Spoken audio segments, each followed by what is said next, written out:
Hello friends, कैसे हैं आप सब। मैं आप सबको वेलकम करता हूं आपके अपने चैनल फैक्ट एक्सप्लोरर पर। दोस्तों, आज जिस मुल्क की हम सैर करने जा रहे हैं, इस मुल्क में एक ऐसा बादशाह हुआ करता था जो कि ड्रैकुला के नाम से मशहूर था और इसका जुल्म मासूम लोगों पर बहुत हुआ करता था। और इस मुल्क में दुनिया के सबसे पहले साइंटिस्ट ने उड़ने की कोशिश की थी और वो इसमें कामयाब भी हुए थे। और उनका नाम क्या था, ये जानने के लिए आपको पूरी वीडियो देखनी होगी। दोस्तों, इसी मुल्क में हुए थे तारीख के कुछ ऐसे वाक़यात जिनसे पूरी दुनिया को नुकसान पहुंचा था। फ्रेंड्स, आपको बता दूं कि आज के दिनों में यहाँ बहुत कुछ बदल गया है। ये मुल्क बहुत ही मॉडर्न हो गया है और इस मुल्क को दी लैंड ऑफ नाइट्स भी कहा जाता था एक टाइम में, यानी कि जंगजुओं की ज़मीन। और इस मुल्क की खूबसूरती देखकर कोई भी वापस आने के बारे में नहीं सोचता यहाँ से। ये दुनिया का वो वाहिद मुल्क है जो कि यूरोप और एशिया दोनों में ही है। जी दोस्तों, इस मुल्क की वादियों के बारे में मशहूर है कि जो भी इन वादियों में चला जाता है तो वो वापस आना नहीं चाहता। तो अब क्या ख्याल है दोस्तों, आज हम किस मुल्क की सैर करेंगे। आपको अगर अभी भी समझ में नहीं आया तो आपको बता दूं कि आज हम टर्की के हवाले से बात करेंगे। आपको इस एपिसोड में मुल्क की तारीख के बारे में कुछ ऐसे राज जानने को मिलेंगे जो कि शायद आपने इससे पहले किसी और से नहीं सुने होंगे। इस वीडियो को एंड तक लाजमी देखिएगा और अगर आपने हमारा चैनल सब्सक्राइब नहीं किया तो आप सबसे पहले हमारे चैनल फैक्ट एक्सप्लोरर को लाजमी सब्सक्राइब कर दें और साथ ही बेल के आइकन पर भी क्लिक कर दें ताकि हमारी हर नई आने वाली वीडियो की अपडेट आपको सबसे पहले मिल जाए। सो गाइस, चलते हैं इस तारीखी मुल्क की सैर करने जिसके लोगों को जंगजू के नाम से भी जाना जाता है। दोस्तों, सबसे पहले मैं आपको बता दूं कि इस मुल्क का ऑफिशियल नेम है रिपब्लिक ऑफ टर्की। इस मुल्क की आबादी की बात करें तो कुल आबादी है 8 करोड़ के आसपास। दुनिया में सबसे ज़्यादा आबादी वाले मुल्कों में टर्की का नाम 17वें नंबर पर आता है।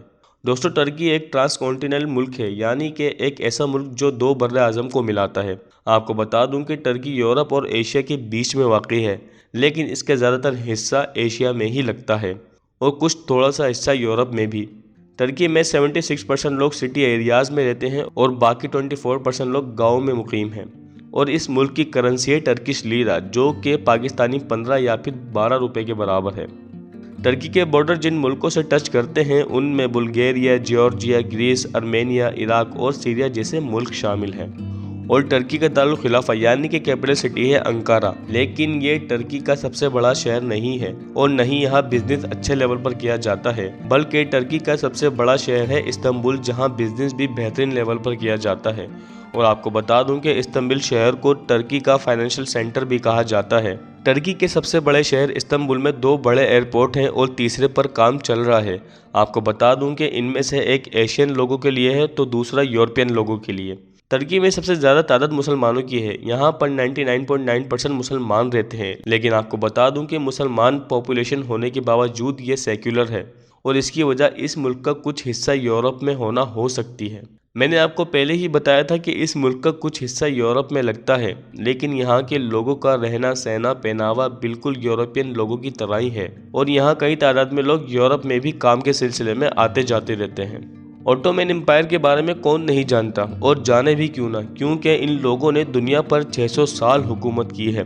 फ्रेंड्स, मैं बताना ये चाह रहा हूँ कि इसी मुल्क से था वो पहला शख्स जिसने सबसे पहले उड़ने की कोशिश की थी और उनका नाम था हज़रत अहमद। जी फ्रेंड्स, ये पहली परवास करने वाले शख्स हैं और ये सब इन्होंने उस्मानी सल्तनत के बादशाह मुराद IV के दौरे हुकूमत में किया था। ये सिर्फ इन्होंने मसनूई परों को बनाकर इस्तांबुल में मौजूद गाल्टा टावर से छलांग लगाई और वो फिर उड़ने लगे और ऐसे ही करते हुए उस्कुदुर एक जगह है टर्की में, वो उड़ते हुए वहाँ चले गए और इस तरह से जहाज़ की शुरुआत हुई। दोस्तों, सल्तनत उस्मानिया में बहुत अजीम साइंसदान भी गुजरे हैं और सिर्फ उड़ने के लिए ही नहीं बल्कि और भी बहुत मशहूर साइंसी कारनामे अंजाम दिए हैं हज़रत अहमद ने।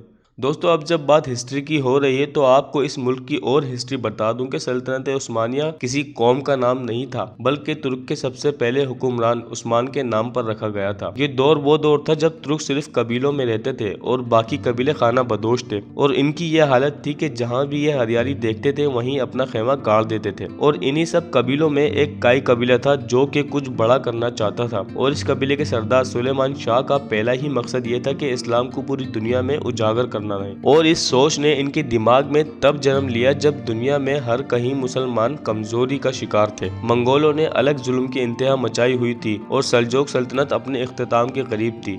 बिखरने वाली थी। ऐसी हालत में ऐसी सोच एक जंगजू ही रख सकता है और अपनी मेहनत से सुलेमान शाह के बेटे अर्तुगरुल गाजी ने फतेह पे फतेह हासिल करके खुद का ही नाम बना लिया और फिर उन्हीं के बेटे ने एक नया एम्पायर तामीर किया जिसे लोग आज सल्तनत उस्मानिया के नाम से जानते हैं।